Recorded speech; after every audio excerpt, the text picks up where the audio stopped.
Sometimes I just go out on my back porch and look at trees and birds and sunsets. And I think about that wonderful age in the history of film where you had a whole bunch of movies where some guy just wanted to be left alone and maybe farm or something and have a family and be happy. But then some jerk oppressors came along and did something horrible to his town or to his house or to his family. And then he had nothing left. So he decided to take up arms and overthrow the government and destroy the oppressor. And the soundtracks on those movies were always awesome. And the movies were always great because you knew exactly who the bad guy was because he was horrible and obviously evil. And you knew who the good guy was because the music always sounded cooler when he was on. And also he was fighting for justice and what was right and for freedom. And I'm not even joking. I really do miss those movies. They made me very happy. I went and watched the granddaddy of all of those movies the other day with my kid, Braveheart. Man, I guess you age any movie 30 years or so, and you're going to see a little bit of campiness and some sensibilities of a bygone age. But for the most part, that held up. And let me tell you what really held up. That soundtrack, my goodness, the Braveheart music. Whew, maybe it's in my blood, but it stirs me deeply.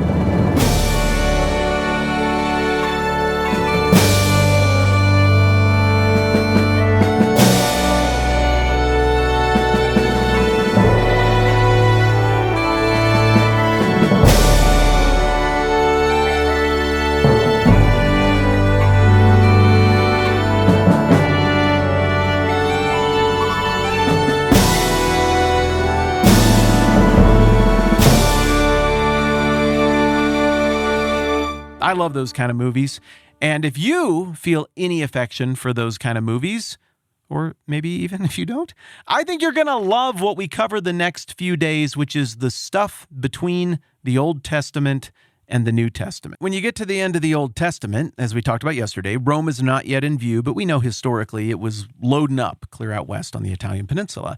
Persia and Greece were beginning the process of mingling together. More on that in a moment.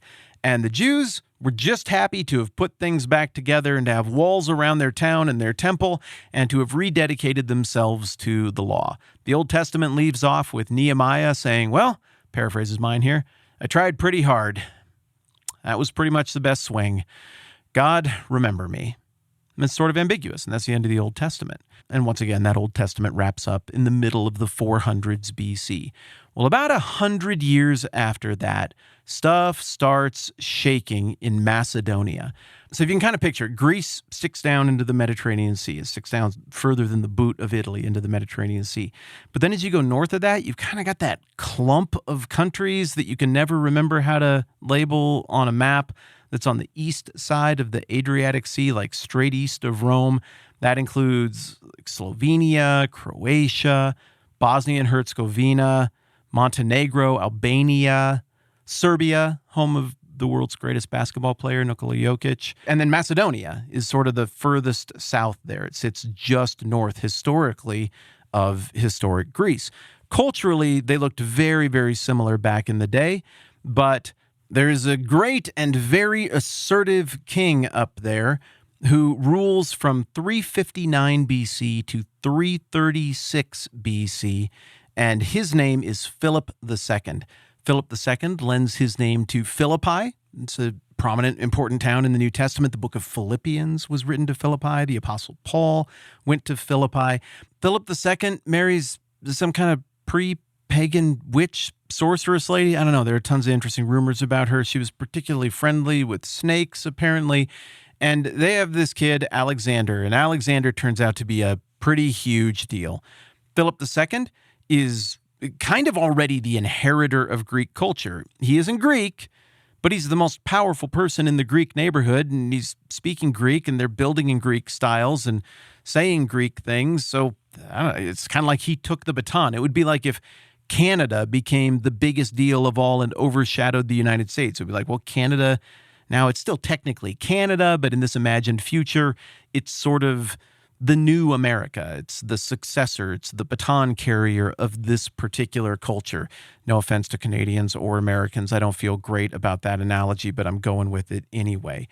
Alexander the Great is provided with a personal tutor named Aristotle. The Aristotle.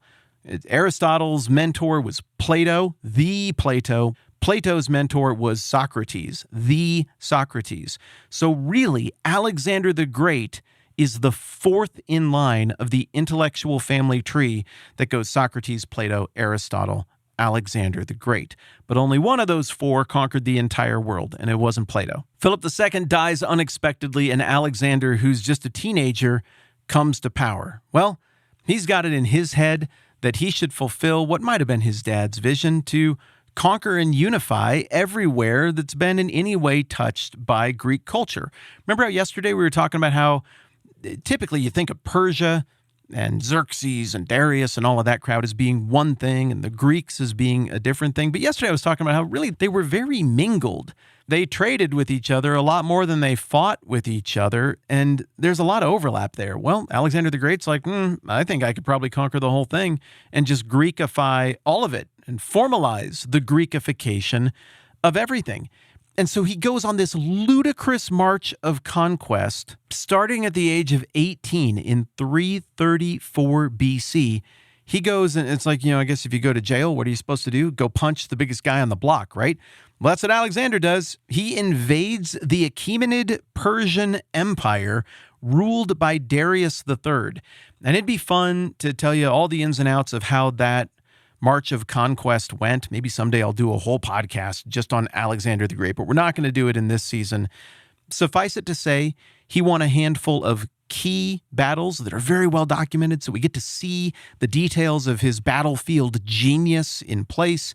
He was the guy who always fought out front while his enemies cowered from behind. Their armor was entirely ceremonial. Alexander's was entirely functional. The kid was just a legend. He was too dumb and too arrogant, too young, I don't know, to even believe he could lose. And all he did was win. And eventually he takes Darius III's family as his own. Darius III flees in shame, gets killed by his own men. Alexander is welcomed into Jerusalem as a liberator. As he goes in there, even some of the priestly class are like, look, here's some material in Daniel that we think might be about you. And if you go and read Daniel, and you look at it, like it's toward, maybe they have a point. It could be. And then Alexander goes and founds Alexandria, the really famous one in northern Egypt that's still there. And then he goes and finishes off the Persians, as I mentioned, and walks into the western Persian capital of Babylon, the ancient, great city of Babylon. And he marches in as a conqueror. And you might be thinking, well, that was probably enough for him, but it wasn't. He went all the way east into modern-day India and won battles clear out there. Eventually, the supply lines were too thin, and he made his way back to Babylon, where finally he died as a young man at age 32. I've heard it calculated as 33 as well, in 323 BC. Alexander accomplished a lot of obvious things with that, like, conquering the world. I suppose that one's pretty obvious. But in addition to that, he seeded, like seeded, Greek culture and language everywhere.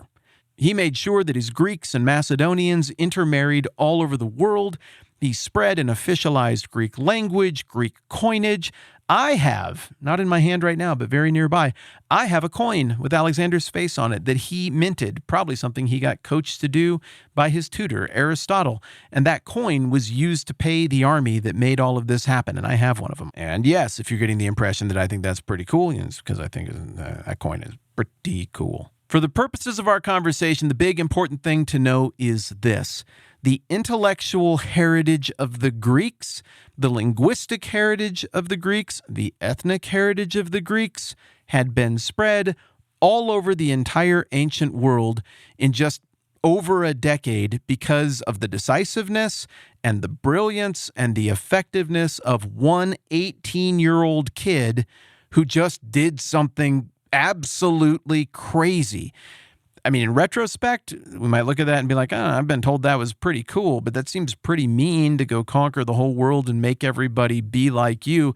Look, make of it what you will. I wouldn't like it if it happened to me, but in terms of things that changed Earth forever, it's hard to point to many much more decisive moments than that 10-year window where Alexander just went and conquered stinking everything. Why is this important to our conversation? Well, because not everybody wants to be Greekified, and the Jews may have welcomed Alexander the Great as a hero and conqueror when he came to town initially in Jerusalem, but those who come after Alexander the Great from the Greek tradition, they're going to be a problem for the Jewish people. The Greeks want everybody to be Greekified.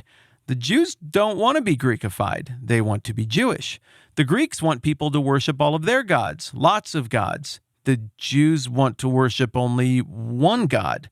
So basically, as soon as Alexander the Great is out of the picture, now we're on a collision course between the Jews and those who would come after Alexander representing the Greek traditions. And that is where the hero, rebel, Braveheart style story of the Jewish people rebelling against the Greeks is going to come into play, and we are going to talk about that mañana. All right. That's good for now. I'm Matt. This is the 10-Minute Bible Hour podcast. Let's do this again soon.